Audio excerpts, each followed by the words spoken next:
Hi, my name is Jessie McConville. I'm in Mr. Farrar's second period class, and I'm going to go over different tricks for using the TI-84 graphing calculator. Here's some basic information about the Calculus AB AP test. So for multiple choice, there are two sections. The no calculator part has more questions. Well, the calculator section has less questions, but they're about the same amount of time. So it shows you that the calculator section has a lot harder problems. And for the free response, there are also more no calculator questions. At the AP test, you're not asked to clear your calculator before or after the test, so it's useful to download some different programs, or you can set notes, you can put different things into your calculator that will help you on the test. Okay, so we're going to start with an integration problem between two lines. So here we have an example of a problem with x equals y squared and x equals y over 2. This is the kind of problem that you can do just finding the antiderivatives of the two problems, of the two lines. You can solve for the points of intersection, and then you can do your integration from there and find the antiderivatives and add those up. But this is the kind of question where you're not going to be able to just solve for these points. You're going to have to use your graphing calculator.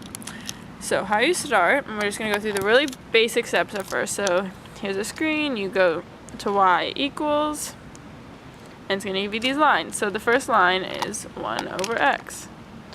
So 1 divided by x. And then you go down to the next line, which is 4 cosine of x. 4 cosine of x. So then you go to graph, and it will draw the two graphs.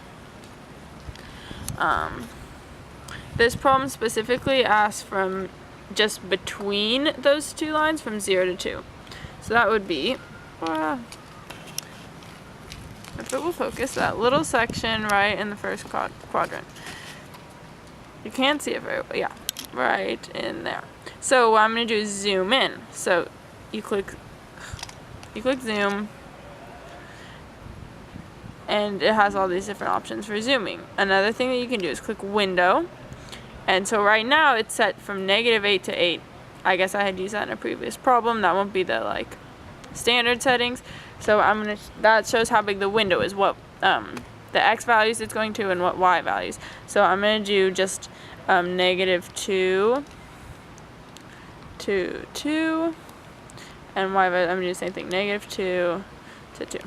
And then I'll go back to the graph, and it's going to be a lot more zoomed in on what I need to do. Oh, well, it's cutting off from that. So then I can change that. I can make the y max we want to be higher.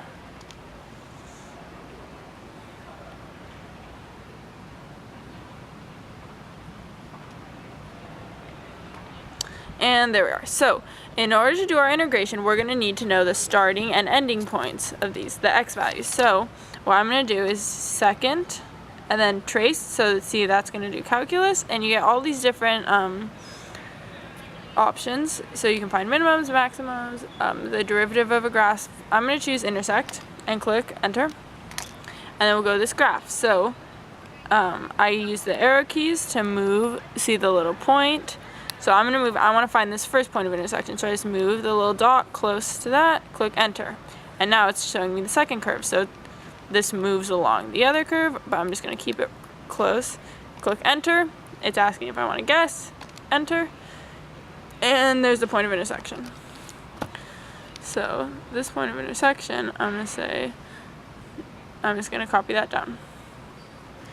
2, 5, 8, 9, 3.867. So the first trick that I'm going to show is how you can save these values into your calculator. So we go back to the window, and I'm going to type this one in, 0.2589. Now I'm going to click this, which is, it's STO with an arrow. It's a little bit rubbed off on my calculator, but I'll click that. and it puts a little arrow on the screen. And then I'm going to pick a letter value. So if I click alpha, and then it's going to do all the green letters, so then I'll do P, let's say. So I'm saying that value is P. I click enter, so that just saved it.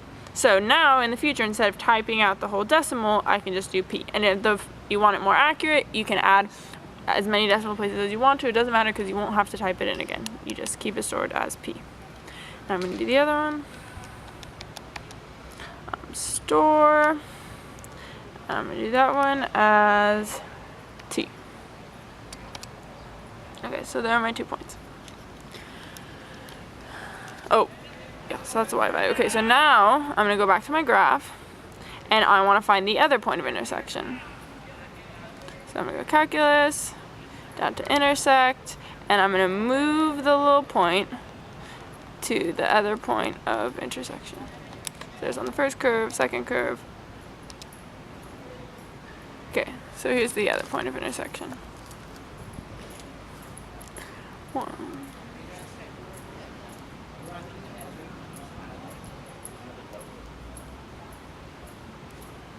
So now I'm going to store so now I have these 2 values stored as R and Q.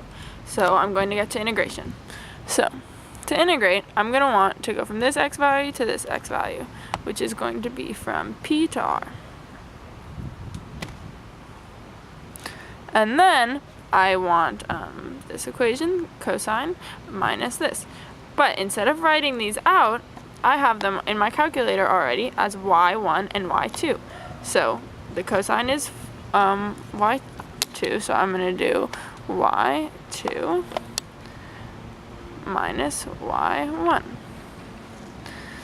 So now when I can go back to my calculator screen, and I'm going to do, so to do the integral, I go to math, and it gives me all these options. If you go down to 9, it's integrate. I click enter, and here we go.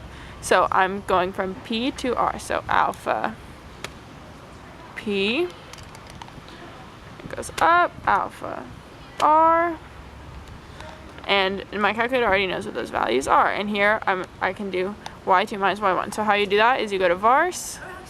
I'm not sure what that stands for. Click vars, go over to yvars, enter on function, and choose y2. Then minus, vars again, yvars, function, y1. And then I want it in terms of x. You click enter. Here we are. That is the distance, the area between these 2 curves. So it's a lot of setup, inputting all these values and stuff, but how this is going to help in the future is if you have to input a bunch of different, if it's saying, oh, cross-section with this shape, and then this shape, and then this shape, or you're having to rotate it around a bunch of different lines. These are going to be huge assets. It's going to be a shortcut. It's going to allow you to do problems faster and to not have to type so much, because when it comes to the AP test, it's all about doing the problems as quickly as you can. So there are a lot of mistakes you can make with the calculator, obviously, like just putting in the wrong buttons or not knowing how to clear numbers that you've stored, just not understanding how to do different things. It can be really hard to force yourself to learn how to do all these random things, so it's good to do practice problems that force you to do do the work on your calculator, and become familiar with all of the different buttons that there are, with the math, all of these functions, that you know how to do all of these, and test, which is interesting with all these, that how these work, which you probably won't have to use those or anything. And programs, figuring out how to use programs, and how to use all of these. And when you're working with a graph, all the different ways you can calculate things, and how to you have to click enter a few times. There are some weird things you have to do to solve for that, or to use the zoom and the window, and all of those things. So one thing that could be possibly useful is the test button here. So you do second and test, and it's going to give you all of these different ones, and that's for if you might want to test if you like factored or something and you want to test that it was equal to the original thing. So as you can see, x plus 1 equal to x minus 1, not true, it gives you 0.